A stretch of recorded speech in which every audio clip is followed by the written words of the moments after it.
Okay, we're just kind of laying out the plan, taking a look at the instructions here, and getting a kind of a sense of how this is going to build out. So, and I always, I do the fuselage first. That's just my way. Some builders, I actually asked this question on a couple of forums, and everybody seemed to be, there was kind of a mixed bag. It was almost, I wouldn't say it was 50-50, but it was a bigger spread, or a bigger split than I thought it would be. What do you build first, wings or fuselage or what? And like I said, it was I was surprised that I thought most people would have started with a fuselage, but it wasn't 50-50. But it wasn't 90-10 either. So anyway, aside from that, so this wing is similar to the Hall's Bulldog Racer, which it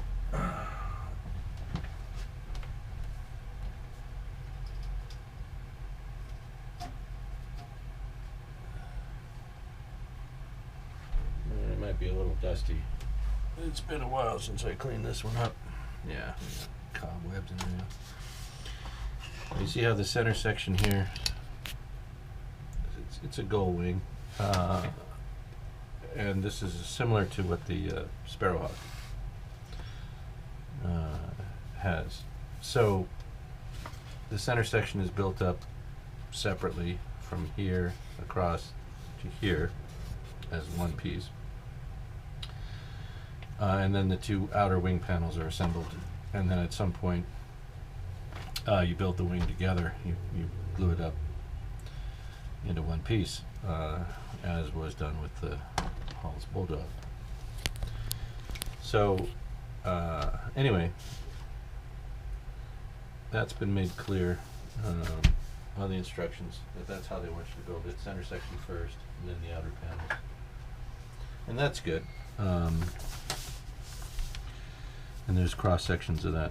The thing I'm missing, and I get on the low wing, which is this half. This is showing you the leading edge of the lower wing from a head-on view, and it gives you, excuse me, flying dihedral, but not scale dihedral. Typically, they would give both measurements. And then I don't know if you can see the opposite end of the sheet here. I have the upper wing here with 1 7/8" dihedral, but it doesn't call that out as either flying or scale.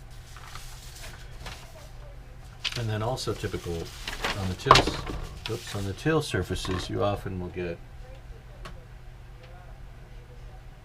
the drawing outline is for a rubber band flyer on the horizontal stabilizer, and then you'll get this dotted line showing you the scale outline, typically smaller. And that's typically what I build to, is the scale outline, since I'm not making these rubber bandy or electric RC. I'm just making static scale. I want the scale outline. So I get that here, and it's fine. It's only on half of the drawing. As I described before, what I do is just cut this out. I'll cut it out to the line here, fold it exactly in half, and then use this line to cut. In other words, so you get the whole pattern to the right size. Anyway, so again, I'm just a little bit. So going back to reference photos, from what it looks like to me, there's virtually no dihedral on the lower wing. It's minimal. It may be 1/2 inch, not 3/4 here, but it may be 1/2 inch for scale. And most of the dihedral is on the top wing. It really appears to have a pronounced dihedral from the edge of the center section, from where the panels to the wingtip here. But I don't think 1 7/8" would be right for a scale. I think that's again rubber band for a flying dihedral. And what I'd probably do is cut that in half. In fact, I'll probably cut both of these dimensions in half and go with that reduced dihedral unless I see evidence from photographs of the actual airplane or scale drawings. If I can find 3 views that are not of models but are of the prototype. Yeah, it's always risky looking at 3-view drawings on the internet because sometimes they don't tell it. It doesn't explain that it's a 3-view of a model and not a 3-view of the prototype. But through photographs and any other visual evidence that I can collect, I should be able to come up with something. But I'm thinking, just from what I've seen it, I'll probably be safe with about cutting these dimensions in half for a scale representation. And for me, you all know that where I've stated my position on all this stuff. I'm not into it. It doesn't have to be exact scale for me, right? It just has to be a clear representation of scale.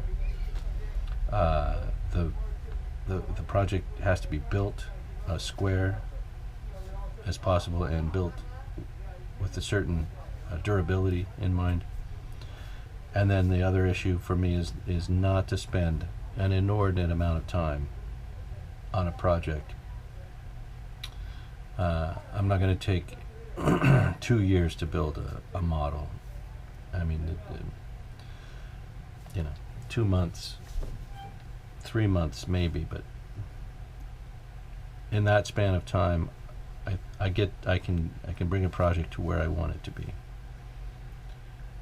and that's what I try to do. So anyway, those issues are standing out to me at this point. So let me flip this over real quick. I'm going to start working on this. Start working on the fuselage. And I've made a couple of notes. I'm going to add balsa here to the landing gear to the wheels. I'm going to put a 3/16 sheet in the middle to widen the wheels because this shape is incorrect on the landing gear spats. What this does, it doesn't just come out and end flat, and it's not just radius.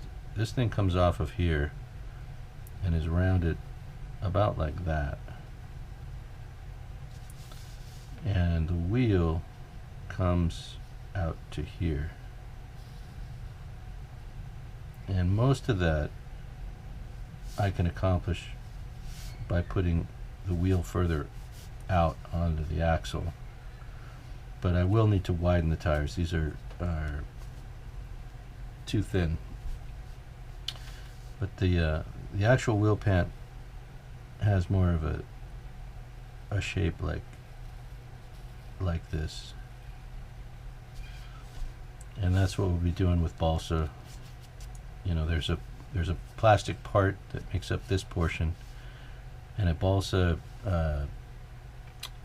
laser cut part that goes on the outside of it here, and I'll just augment that with a probably 1/4 inch thick balsa sheet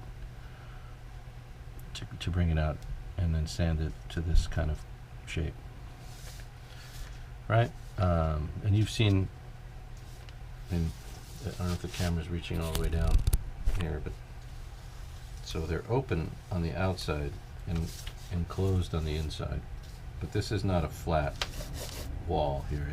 It's a shape. It's a contour. In here, like that.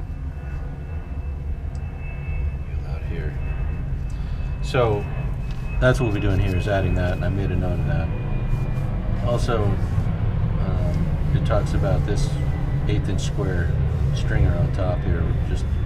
It's notched in these 2 formers, but just rides across the top of these 2. So that's a note there. See instruction note on this.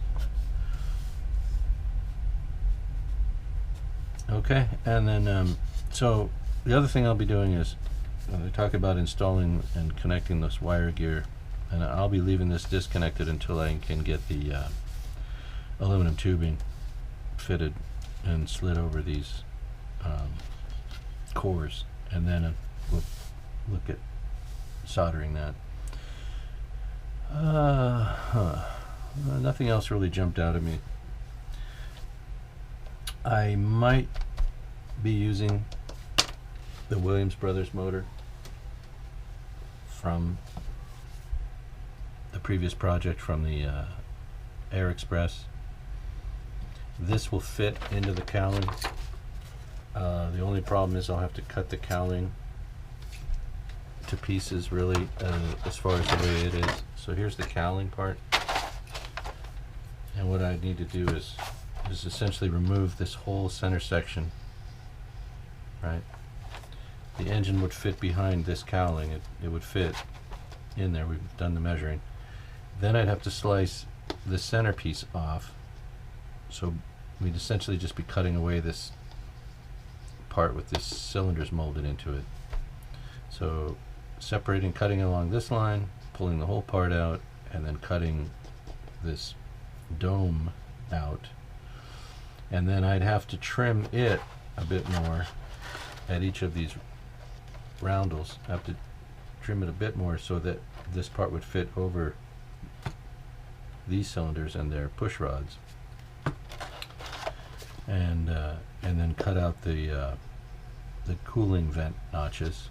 I could use the stickers. They provide peel and stick decals to represent those triangular shaped openings, but I could just go around and cut them out. I'm still debating how much work I want to put into that, but I'm thinking about using this motor for this and leaving the cowling, gluing the cowling to the Lockheed Express and staying with that.